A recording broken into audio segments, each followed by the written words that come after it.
Music has brought me many opportunities, I would say, locally, and, as far as to, being on The Voice. Hello. Hi, What is your name and where are you from? my name is Charlotte Boyer. I'm 17 years old and I'm from Rock Island, Illinois.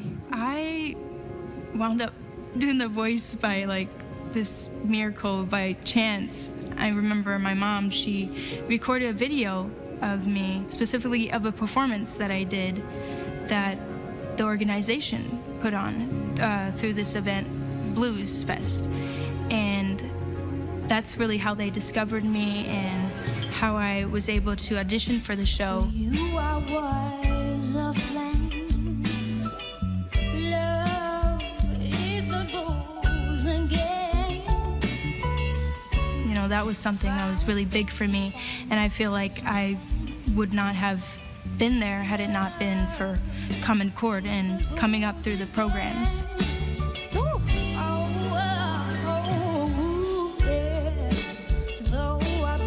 It was a very surreal experience, honestly. I felt like I was dreaming because it wasn't until I got on the plane where I was like, okay, this is real, like I'm actually going to California.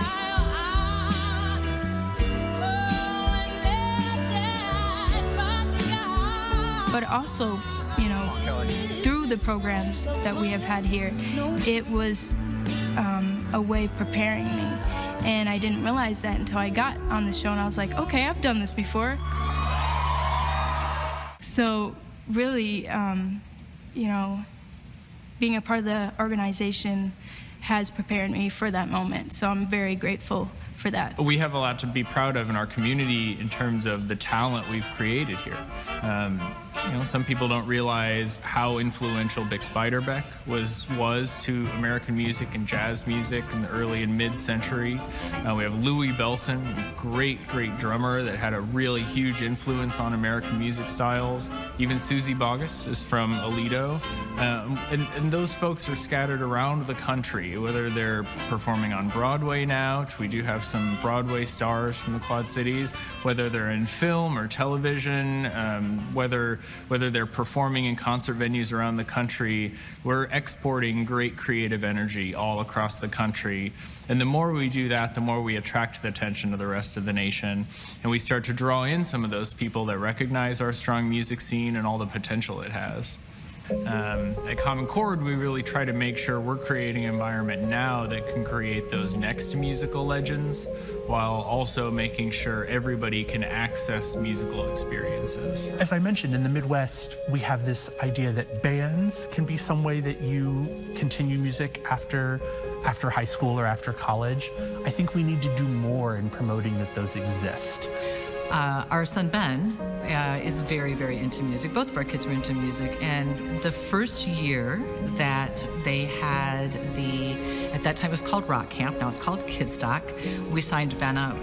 We'd actually, the year before that, sent him into Chicago for a similar program because there was nothing like that around here. And he was really charged up and excited about it. So the fact that we now had this great program in Davenport was just huge. It's such a unique experience because it's an opportunity for kids to do music education in a way that's very different than what they're doing in any place else. They get to come together with a group of what are generally strangers and form a band. They play the music they want to play, and over this 2-week period go from kids that don't even know each other to kids that are standing on the stage in the Redstone Room and putting on a concert. I remember it was always like a running joke, around here, because when I first started, I was just so quiet, I wouldn't even talk. You would literally hear one word from me, okay. To get past those nerves of standing behind that microphone, I think is huge, and I love watching them do it because I know that they spent 2 weeks kind of psyching themselves up for that time to be able to get up and do it, and again, once they've done it, it starts giving them more confidence and so forth going forward. So it's just a really unique opportunity from that standpoint.